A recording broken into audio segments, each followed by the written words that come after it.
Hello, my name's David Runciman, and this is Past, Present, Future. Today, it's, I think, the third part in my ongoing conversation with Lea Ypi, which has evolved into a conversation about trying to understand democracy. And today, we're going to be talking about democracy and nationalism. Past, Present, Future is brought to you in partnership with the London Review of Books, home of great essays and great essayists, and you can subscribe for a special rate if you just go to lrb.me/ppf. lrb.me/ppf.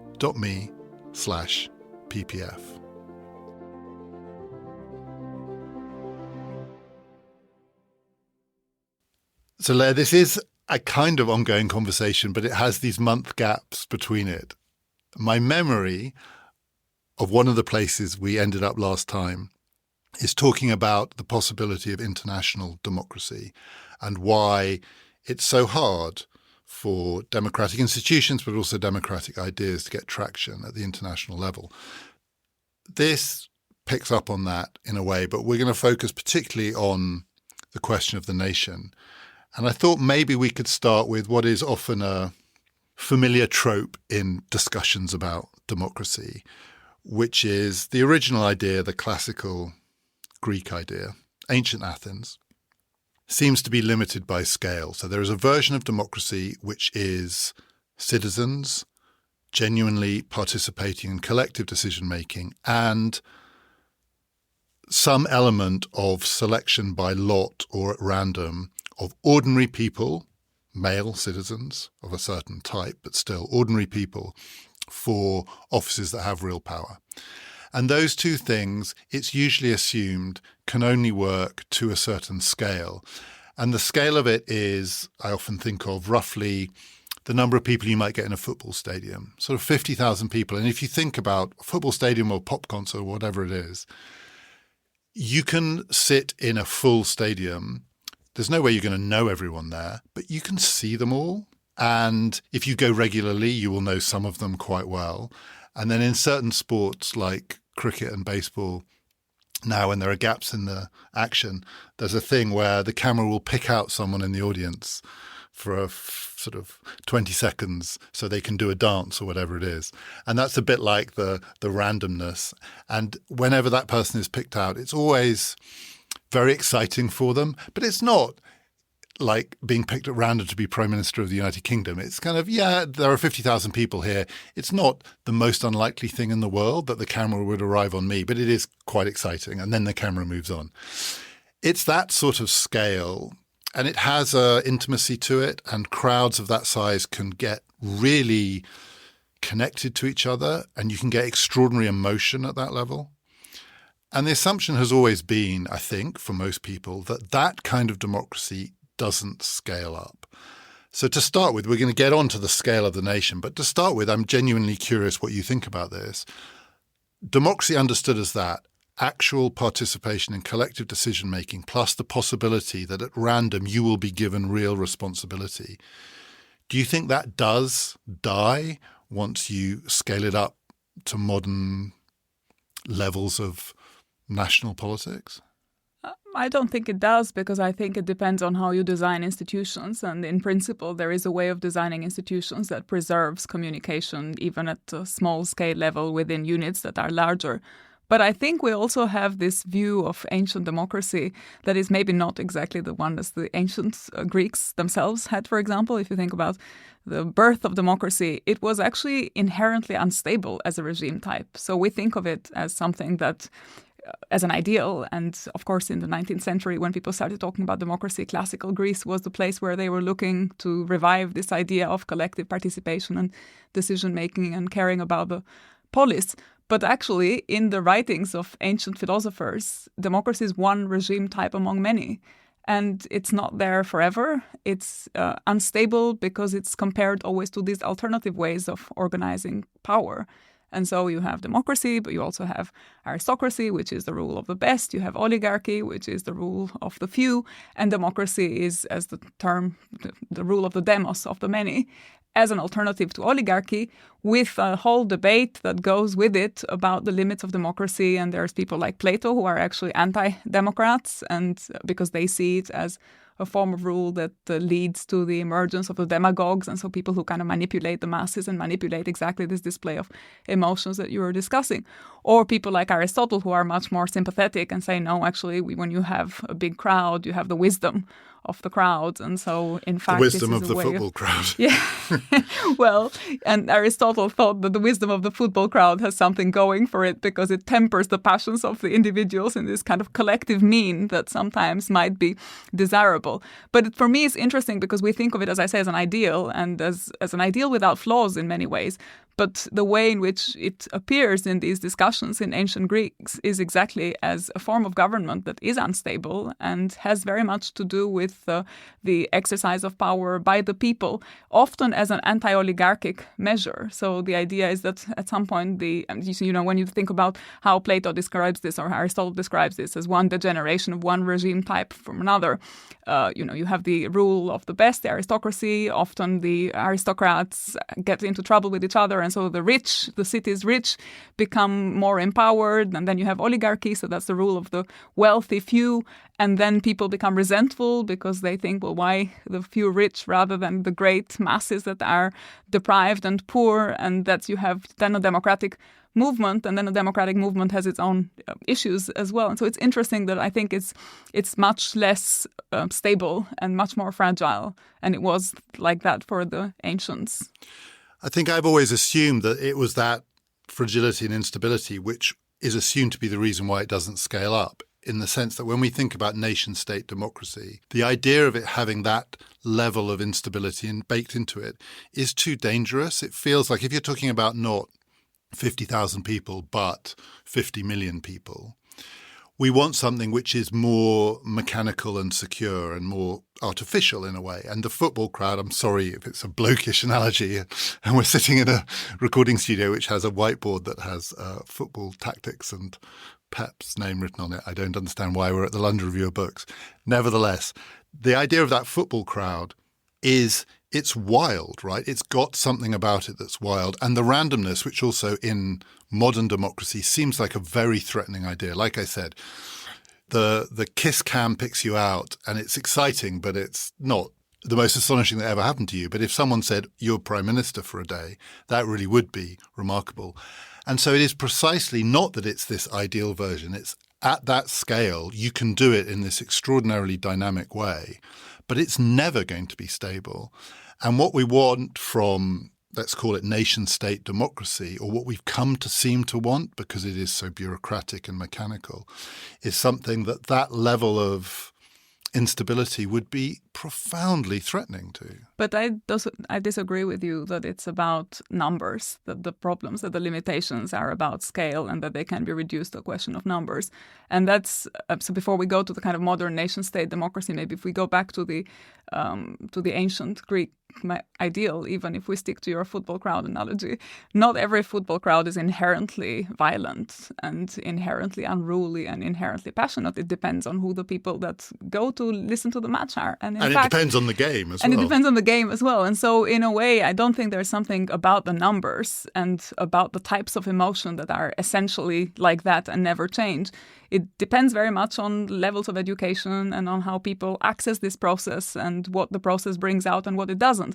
So one of the reasons I'm always really interested in the kind of Platonic criticism of democracy, but one of the criticisms that Socrates makes of democracy is that the sophists have the upper hand because they don't have a conception of reason, they don't have a conception of the good, they don't have a notion of how you could actually help people articulate themselves better. It's always playing with their emotions and always manipulating them. And that is what makes democracy unstable, is the fact that then it leaves open the space for these characters, these demagogues. And philosophically, it's the sophist. Politically, it's the demagogue or a particular kind of leader that is prone to being tyrannical.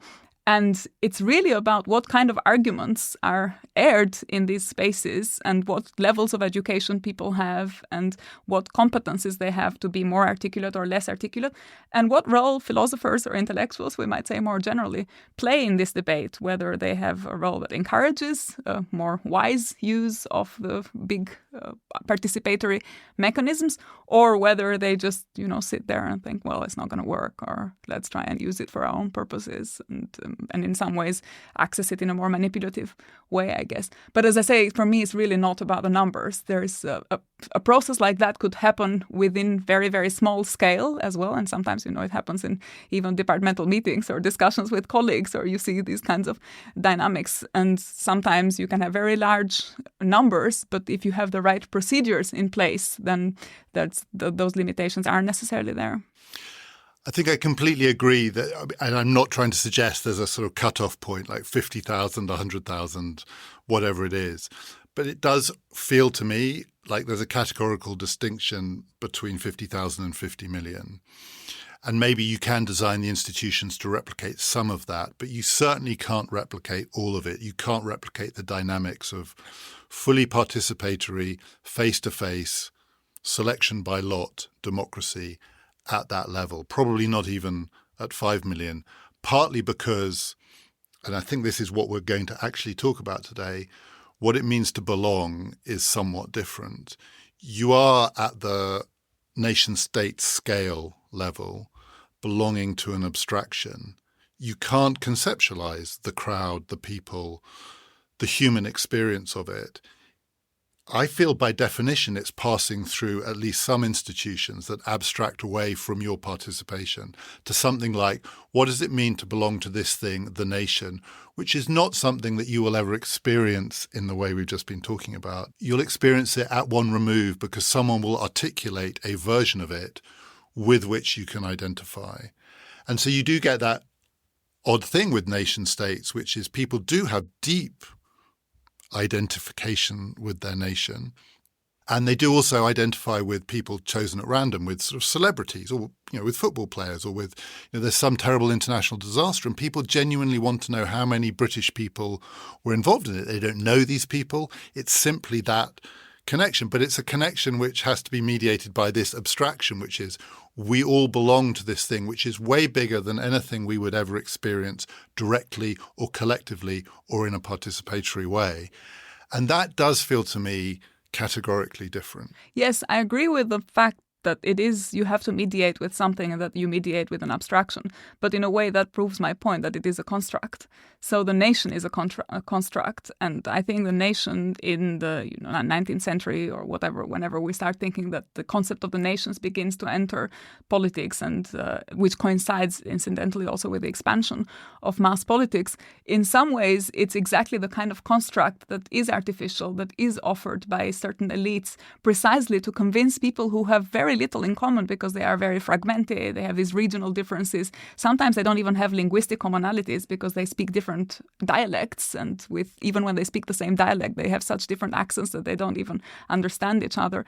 And the concept of the nation acts as the kind of social glue that is an artificial construct in order to convince people to mobilize at a scale much larger than the one that they were mobilized before when they were only participating or in any way affected by local politics and regional issues, to begin to care about something that is a little bit bigger and that offers them a symbolism of belonging that is nothing that they will have ever experienced directly. And that's why we have these abstract symbols, the flag or the national anthem, or we identify with particular individuals, but via this collective abstraction. And as I say, for me, that's the moment in which the nation is in some ways progressive. I think it's lost that, and maybe we can talk about that later. But it's interesting that it is progressive precisely because it offers an abstraction to people and because it is the result of a social construct rather than anything that is really found there. And it's a myth-making exercise.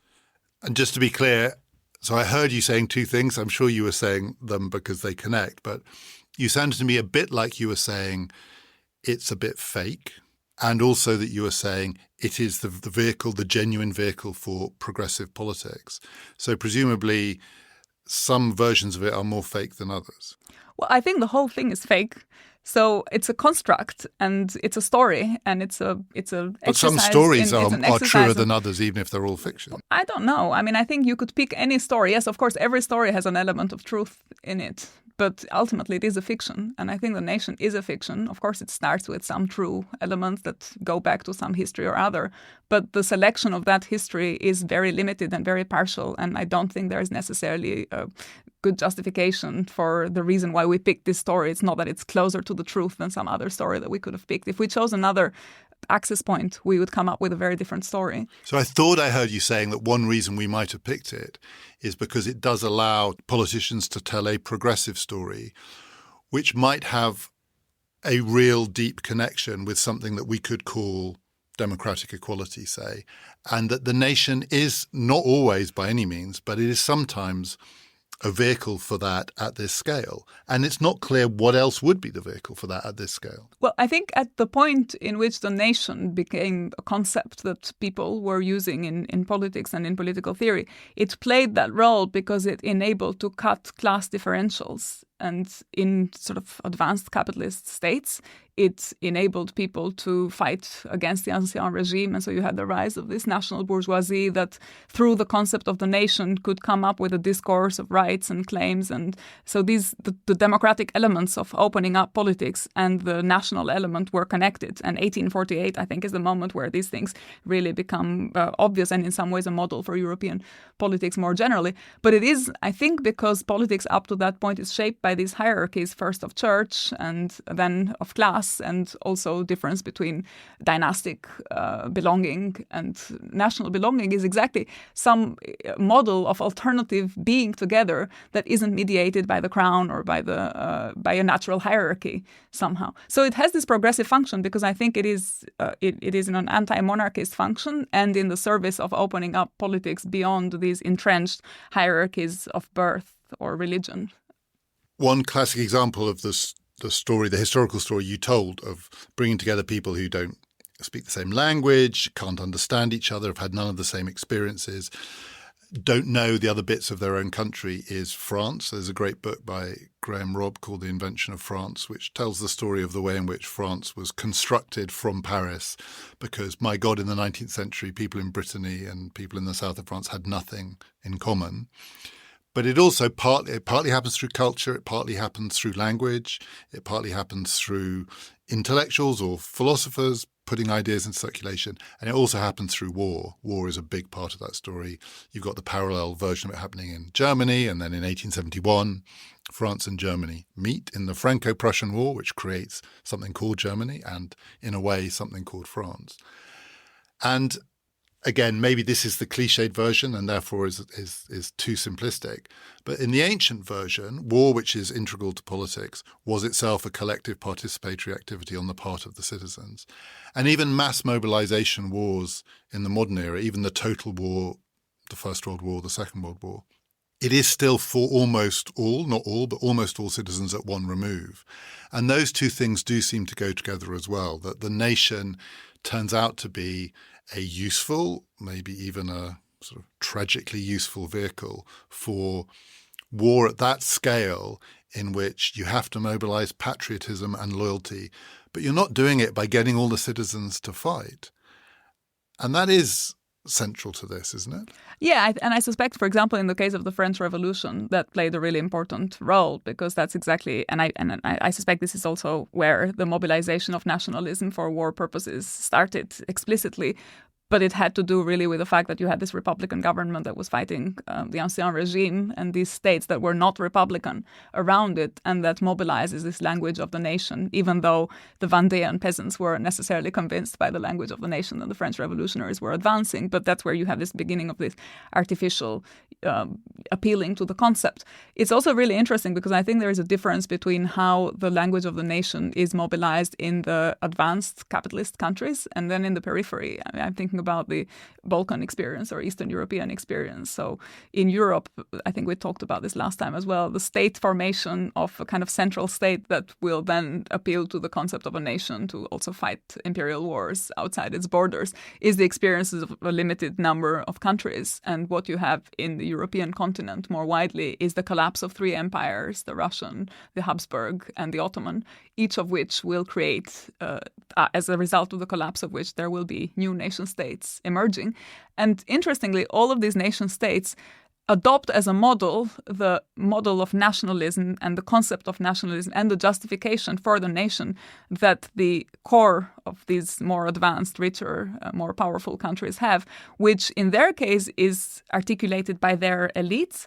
In the case of the countries on the periphery, these sort of smaller countries, it's more of a process of imitation or of trying to see, okay, what arguments were the French making when they were trying to defend the nation? And then it comes to them with about a century delay. Well, in some cases, in 1848 is that moment. In others, in the Balkans, for example, it's much later. It's late 19th century, early 20th century, and it continues. And in some ways, it's continued also from the breakup of Yugoslavia. There's an ongoing effort to remake the nation and to make the nation state with all the tragedies that entails. I want to ask you about the alternative ways of thinking about this, but on that point, so if we jump forward to the 21st century, it is puzzling in a way that it does still have that hold, the idea of the nation. The two things that periodically people say are constructs, serve a purpose at a particular time, but are clearly on the way out, are one, the nation, and two, religion. And yet somehow it never quite happens. Religion has been written off many times, and indeed the nation has been written off many times.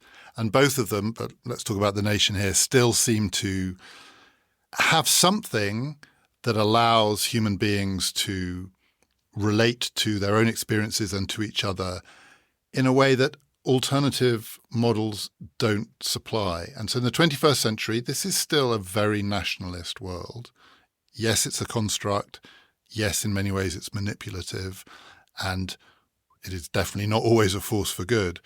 But isn't there something going on there? It's the durability of the hold that it has on the political imagination. And even in movements, again, these are Western European examples, but movements towards frustration and movements towards independence. In Scotland, it's Scottish nationalism. In Catalonia, it's Catalonian nationalism. The breaking up of these big units into smaller units. It still seems to be the idea of the nation that drives it. Now, it could be imitation. It could be because our political imaginations just have shrunken over time. Or it could be there's something going on here which gives the idea of the nation a competitive advantage over the rival models. I'm not totally sure what that thing is, but I'm not persuaded that it doesn't have it. No, I think it does, and I know why that is. Oh, you do know what it is. Well, I think it's to do with socialization and the way in which, yes, I agree with you. What the nation offers is this concept of unity and belonging in a world that is marked by conflicts and also by inequalities, by power differentials, by people that are dissatisfied with their position in the world and also often resentful. So the world, if you take it as it is, as such, it's inherently prone to conflict. What the nation does is it kind of tames that conflict. Even in the ideal, if you think about what are the two big ideas when you're thinking about the state and democracy, you have on the one hand the notion of popular sovereignty. So people make laws together and they authorize power to make decisions that they feel represents them. And so the coercion is really central, how we relate to the law and how we relate to coercion and how we relate to rules that are ultimately made by others. But the other really important element, and I think this is the one that when I was talking about socialization, for me does the work, is civic education. It doesn't need to be exclusive. It doesn't need to be arbitrary. It can be open, but ultimately it acts as a socializing vehicle that closes down that conflict and creates this sense of, okay, but there are these divisions, there are these inequalities. You may be unhappy about your politicians, but ultimately we're all in this together. And of course, again, that's, I think, also a myth and a construct because it's not true that we are in this together and that some people clearly are in it more than others. But ultimately, I think the way in which culture is transmitted, the way in which art is reproduced, the school system, the use of a language, the whole apparatus of socialization of people from when they're very young children is around this concept of the nation, loosely speaking. Now, it can be a nation that's, as I say, pluralistic and multicultural, and so in some places it's organized differently. but not the same experiences and not the same language and not the same narrative. But ultimately, I think it's a narrative of unity that needs a kind of myth of the past, however that past is made, and that acts as a uniformizing device to, in some ways, eliminate the brutality of the conflicts of everyday politics. And one of the other vehicles for this is newspapers. In the 19th century story of the creation of the nation, newspapers are often treated as a key institution. And they are also something that's always being written off as the age of the newspaper must finally have passed. And I am really struck in 2023, reading British newspapers, how central they still are to the life of the nation, and how much of the life of the nation is described and then picked up from the way it is characterized by newspapers. Unlike other media, actually, unlike even TV, I still think that one of the hangovers from the 19th century story is, and I know we're living in a more and more visual world, and so I may be describing something that is passing, but at least for now, it still seems to me true that in the written instance of this civic education, newspapers remain central to it. Yeah, I agree. And I mean, for a reason which was exactly this emergence of the public sphere and this moment of creating intellectual uniformity for these people who had all very different experiences. And it's connected, I think, to this 19th century emergence of the national public sphere and this notion of the Enlightenment as the enlightenment of the people that would finally understand that, there's these larger units, that they have frameworks of reference that are bigger than the ones that they think they have, and that in some ways also, as I said earlier, enable them to detach themselves from both the church on the one hand and the monarchy on the other. There is an alternative Enlightenment tradition, which is that how we should think about our belonging is to something wider than the nation. And the word that's often associated with this, I think it's an off-putting word, and I'm sure I think it would have done better if it had a better label, but that's maybe a separate issue, is cosmopolitanism, sometimes called cosmopolitan democracy. It goes back to the start of this modern story. So if the French Revolution is the birth of the nation and the nation forged in war, there was at the same time philosophers like Kant, but by no means only Kant, the airing of another way of thinking about this, which tries to get beyond it, partly because there is a recognition of how limited that is relative to the higher ideals of democracy and equality, and indeed what progress might look like. And the cosmopolitan ideal has never gone away, but it's never, you're going to tell me I'm wrong, I think, it's never really gained much traction. Yeah, I mean, it never had a particularly good press. I would trace the lineage from even before this modern period. So, the term comes from ancient Greek, and it was Diogenes the Cynic who first spoke of being a cosmopolitan. And of course, in his case, it was he was a character that everyone was joking about, because if you can imagine, in the Greek polis, where everyone had this really strong attachment to the polis, this was someone who said, well, I don't belong to the polis. Everyone thought he was a fool. And it's the guy who walks into the middle of the football pitch and says, Exactly. You're the idiot. Exactly. And everyone thought, no, you're the idiot. So, and in his case, there was this element of cynicism, which was exactly connected to the cynical tradition, because he went around saying every country is the same to me. Every person is the same to me. I don't care about belonging. And to be a cosmopolitan in that sense meant to be a citizen of nowhere, but being a citizen of nowhere meant you just weren't as a Greek. I mean, for the Greeks, it was inconceivable to be a citizen of nowhere. So I think this tradition is really interesting, and it gets picked up in the Enlightenment by, in particular, the French Enlightenment, where Rousseau also shared this idea that you can't be a cosmopolitan, that to be a cosmopolitan is not to be a good citizen, and there was a kind of hostility towards this concept. But then I think it begins to recover a more positive use, the term begins to recover a more positive use, where people start thinking, well, these nations, these patria, they all are also limited, because the world ultimately has shared problems, and this is where cosmopolitanism, I think, begins to become more of a political concept, from this moral concept of I'm not a citizen of, a very individual moral concept of I'm not a citizen of any country, to being a way of talking about a shared world in which people have common problems, even though they belong to different nations, because it's a world of globalization, it's a world of traveling. This was already in the 18th century, a world of traveling, a world of discovery of other cultures, where a kind of spirit of openness to these other cultures is necessary and required to be able to interact with them in respectful ways. This again connects to experiences of colonialism. And although a lot of people talk about the Enlightenment as now these days as a colonial theory and the theory with its problematic colonial past, it's actually also a culture where there is a lot of concern about how do you mediate encounters with other parts of the world from the European core. And in fact, I think where at its most progressive use, cosmopolitanism, the concept of cosmopolitanism, is the concept that philosophers invoke to try and talk about respectful interaction with other countries that are at risk of being colonized and occupied. So in Kant's case, it's connected to this idea of the cosmopolitan right, which is the right to be received in other countries, but to be also treating them respectfully. So the right to hospitality.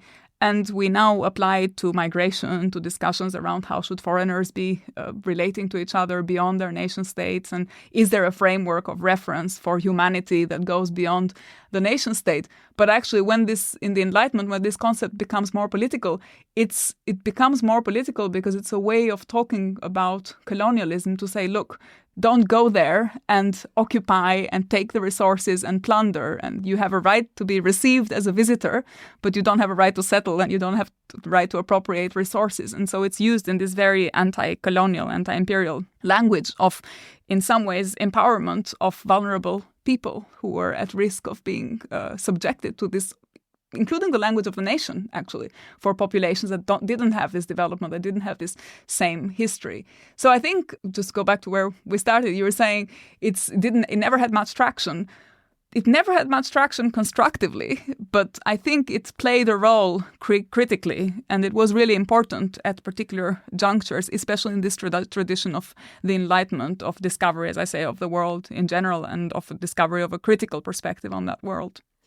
It has a critical role, and it's a way of saying don't do that. That was how you put it. Just don't do that, right? And it's got to do as you would be done by quality to it. There's a golden rule element to it.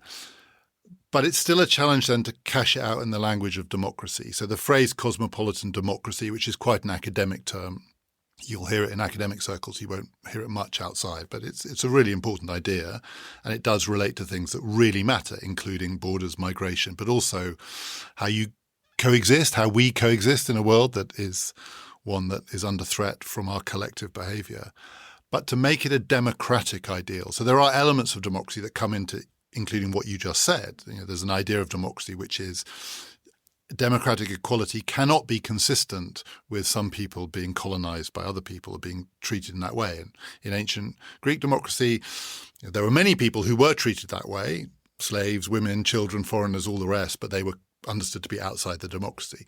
If this is an actual democracy, you can't treat the people in the democracy in that way. And the cosmopolitan ideal would suggest that this can at least transcend national boundaries, and it can transcend borders, and it's possible for human beings to think about other large groups of human beings in that way. But it's still quite challenging to describe a version of democracy that goes beyond saying, don't do this, don't do that, this is going to be my critique of what you're doing, to this is what democracy is or even could be. Yeah, but I think the problem there is not with democracy or with cosmopolitanism. You know what I'm going to say. I heard you start to say it. It's about capitalism.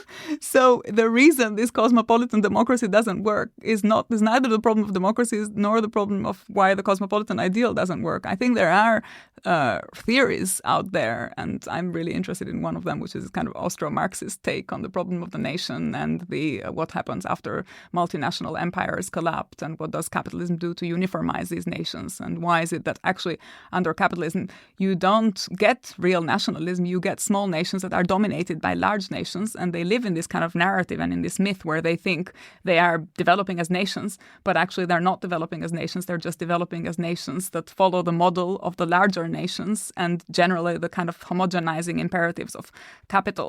So I think the interesting thing about cosmopolitanism, and there are ways of just going back to the criticism so that we don't get to go into many directions, and then maybe we can talk about the Austro-Marxists some other time. I do want to talk about the Austro-Marxists. Maybe not today, but I have got something to say. Cosmopolitan, socialist, multinational democracy for the world. I think that in the case of the criticism of cosmopolitanism, there are ways of presenting the theory that are, I think, the ones that are less charitable to the theory, which are to say cosmopolitanism suppresses national attachment. And so it's about coming up with identities that aren't these national identities. But there are also theories that acknowledge that historically nations play and have played an important role. And the question is coming up with a conception of the world that is cosmopolitan in that it recognizes a framework of respectful interaction and equalities between nations. And the argument there is that exactly that's what you can't have under capitalism, because these nations don't each have equal power. They are generally controlled and dominated and subordinated by the larger nations. So in a way, one might make the alternative argument, which is to say, with cosmopolitanism, you get real national development, but within a global framework of more respectful interaction between the nations. And for that, you don't need to suppress nationalism. You just need to understand that you can have a nationalism that is constrained by cosmopolitan ideas of equality between nations. Some people would call this internationalism. I think cosmopolitan is a bit more robust and a richer understanding. But yeah, I don't think there's an inherent hostility or incompatibility between the two. And I've been talking as though there were some particular affinity between democracy and nationalism. But of course, nationalism assumes lots of forms and many of them are not democratic. And it was true when the Austro-Marxists were writing that one of the things that they were preoccupied with was the way that the Russian state and the Russian Empire, so Poland, this is one of the things they were interested in, right? That Polish development, which you might expect to follow a particular model, actually Poland as a nation developed more under the shadow of the Russian Empire than the bit that was more ostensibly independent, because that's one of the things that nationalism can become. It can just become a kind of mirror of empire. Exactly. And you see that with the Chinese empire. It is an empire today, right? The Chinese state is a deeply nationalistic state. And indeed, many of the techniques that are being used would be recognized by state builders and nation builders in the 19th century to cement now on a scale that goes beyond anything in the 19th century that someone could have conceived, unless they were thinking of China. We're talking about 1 billion people, but you see it in India too. In India is the so-called democratic version. China is ostensibly the non-democratic version, but you definitely see both that 19th century set of techniques being played out to create loyalty on that scale, but also in the international arena, you see this problem of replication, so that the smaller nations end up repeating the pattern of the dominant nation in the name of national independence.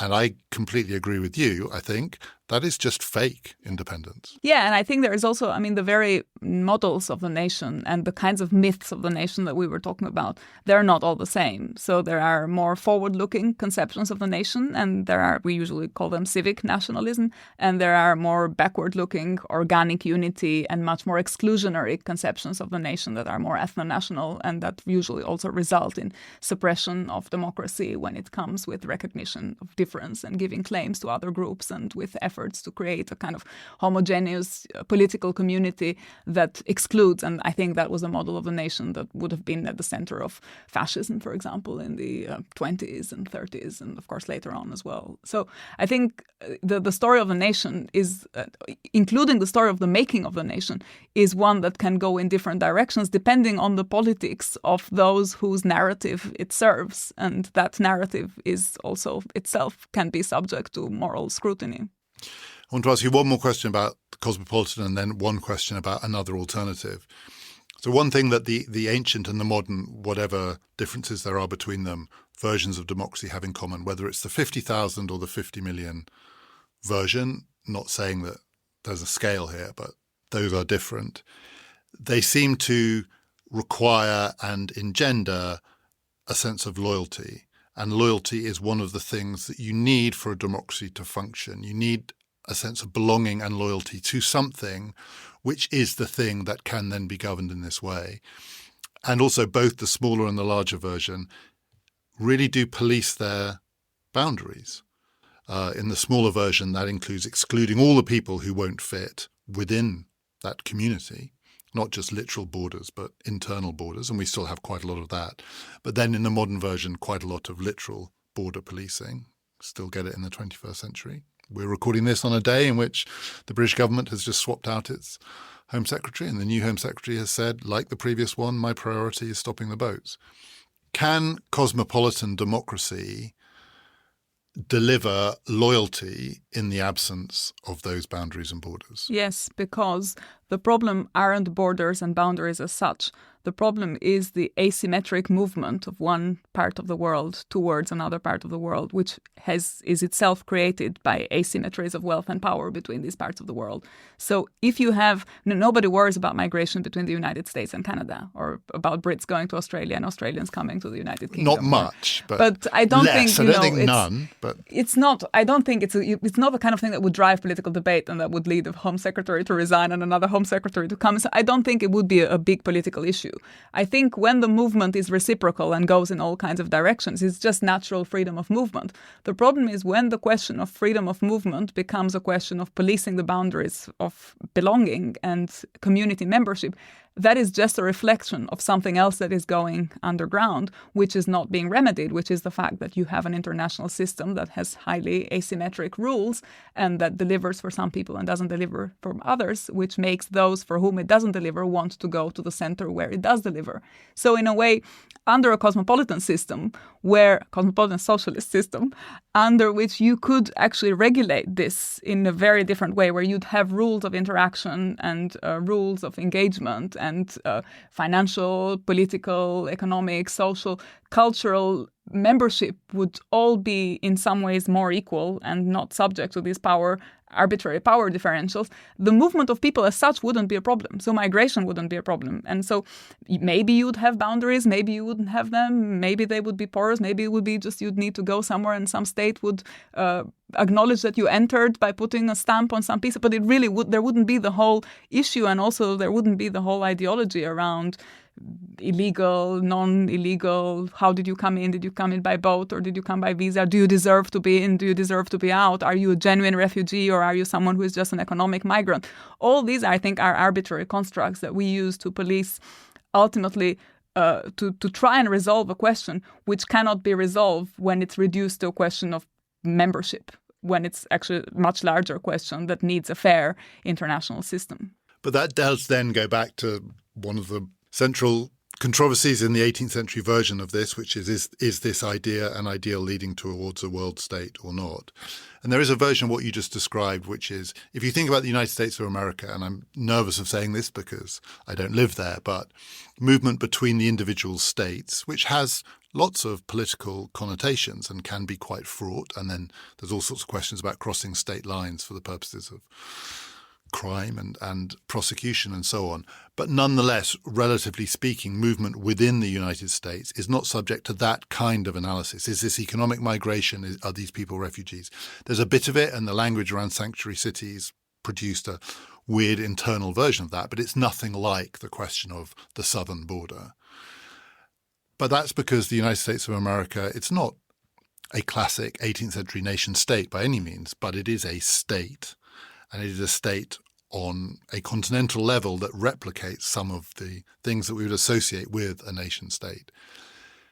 Does the world that you describe not require that to be reproduced at the global level? Well, I think we need to distinguish, and we haven't really distinguished between the nation and the state. So we've been talking about the nation now. I'm thinking about a world in which nations can flourish and in which the state, as something that is much more administrative, coercive, to do with law, territorial policing and so on, may or may not be there still, depending on how this future world order looks like. So for me, the question of the state can be transcended in a way.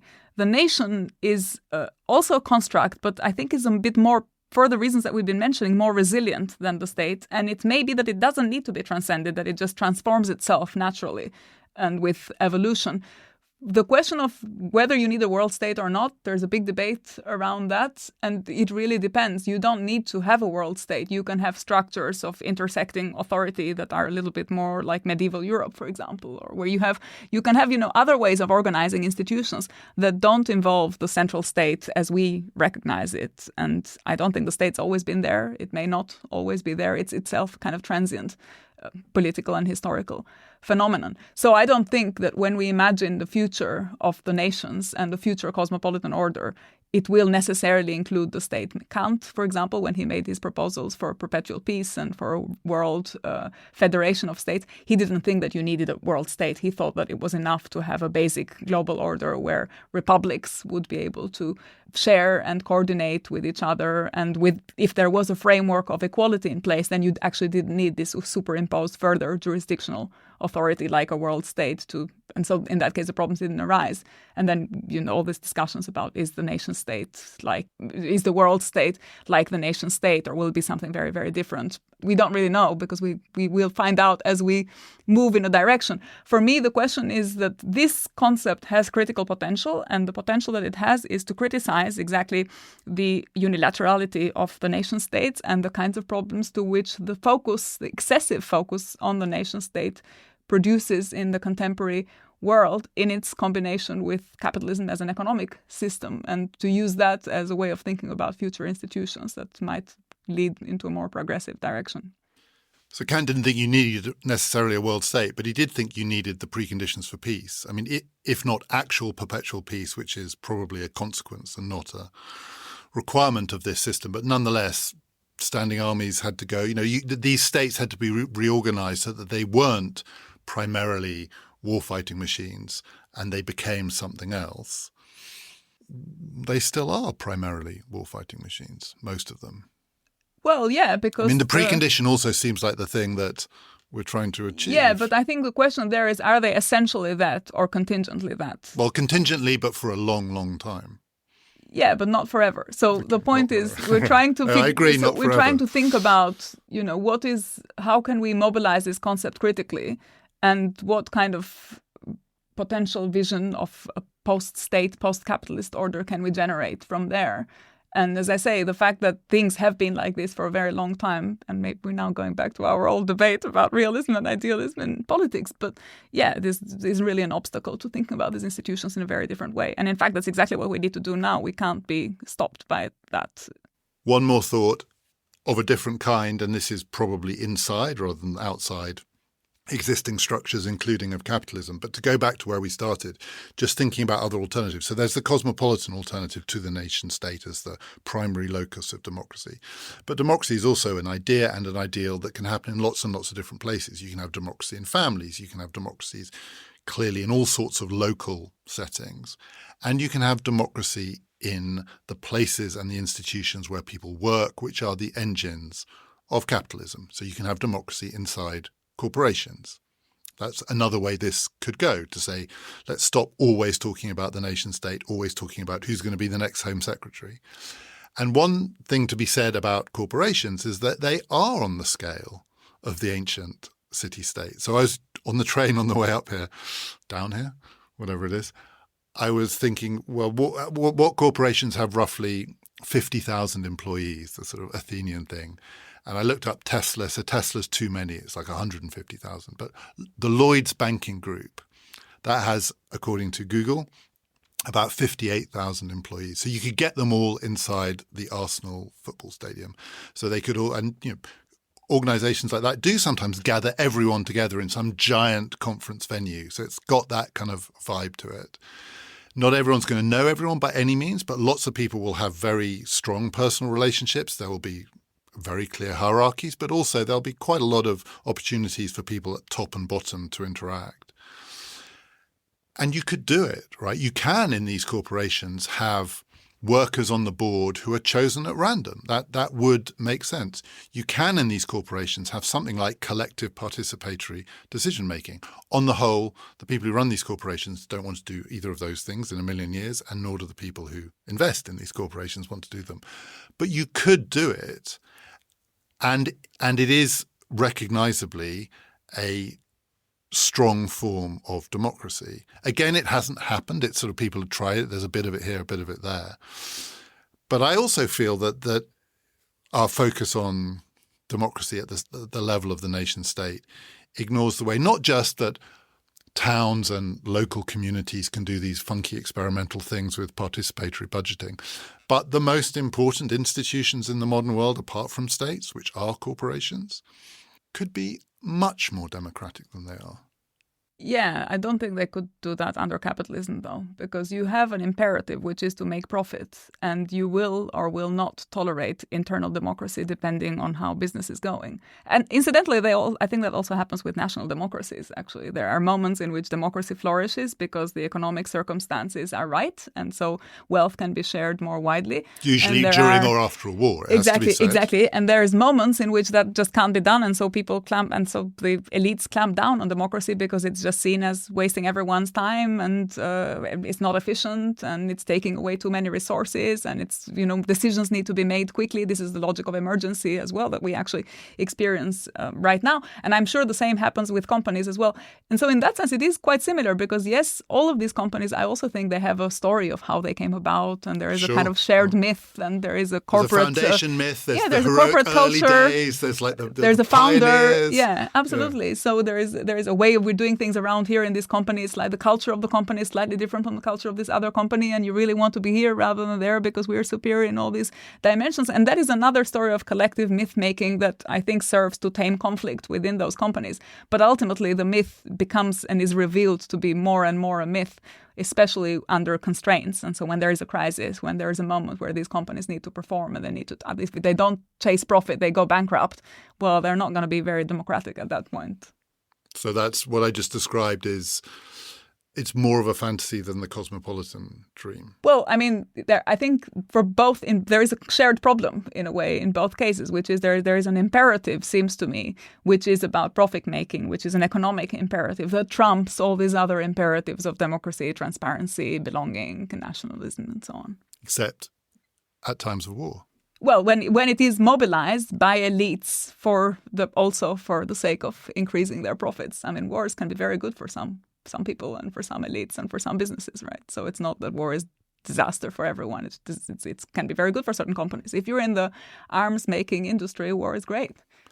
I don't know whether to say that is a cynical or a realistic or an idealistic note on which to end. Which one is it? I don't know. Well, so we'll continue. We'll discover. We'll continue.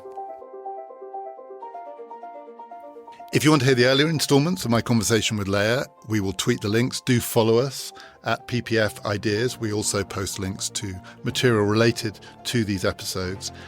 Next week, it's episode 11 out of 12 in my series in the history of ideas about the great essays and the great essayists. And I'm going to be talking about Ta-Nehisi Coates' essay, The Case for Reparations, which is about something I've been talking about in this series before already, the history of America and the history of slavery, but it's about more than that as well. Do please join me for that, and stick with this podcast because Lea and I are going to be talking again. This has been Past, Present, Future, brought to you in partnership with the London Review of Books.